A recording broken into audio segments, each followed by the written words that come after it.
What a shame. The longest drive and the duffed chip all count the same as one shot. There's nothing more frustrating though than wasting shots around the green. And hitting behind the ball or duffing chip shots is very, very common. And in fact, what we're going to do, showing you how to avoid duffing chips, is going to be applicable for those of you who happen to hit the ball thin and have the ball scooting across the other side of the green. Hi, my name's Peter Knight. I've created this channel, Peter Knight Golf, to help you play the best golf you can. And if you hit the subscribe button and the grey bell notification icon, then you'll get every video I have. You'll be able to fix more than just your chip shots.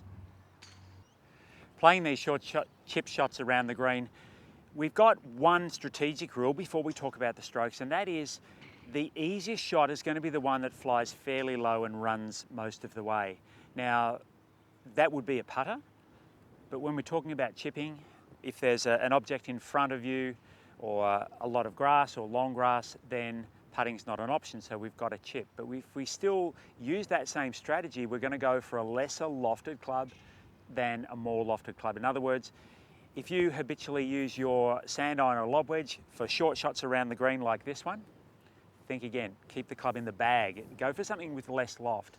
I'm going to play these shots with a pitching wedge, but if we have a look at this hole here, I've probably got about 5 times the distance from the edge of the green to the hole. So sort of like one proportion of flight and about 4 parts roll.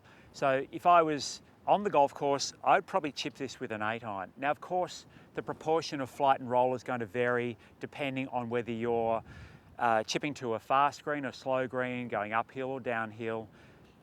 Rules of thumb are helpful, but they have limited accuracy, of course. So how do you figure out what you're going to do? First of all, get your chipping stroke to be relatively consistent technique-wise, and that's what we're about to talk about, so that we can avoid mishitting those shots.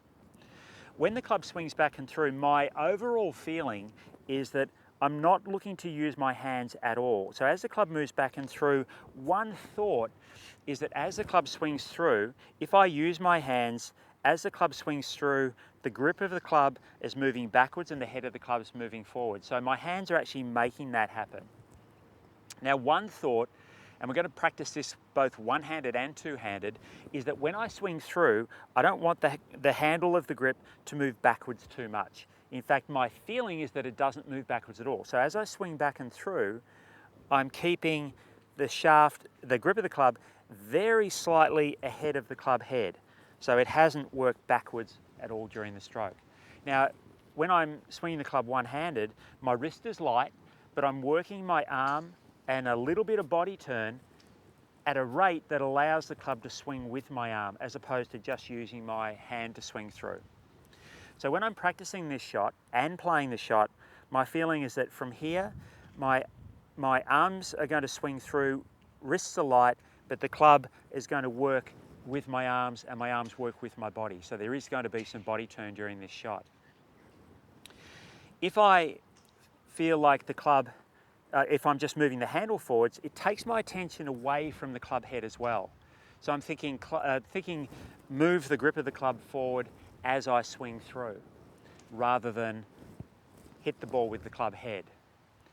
So if I set myself up here, aiming for that pin over there, and then from here, feel like I'm just moving the grip of the club forward, and the club head follows.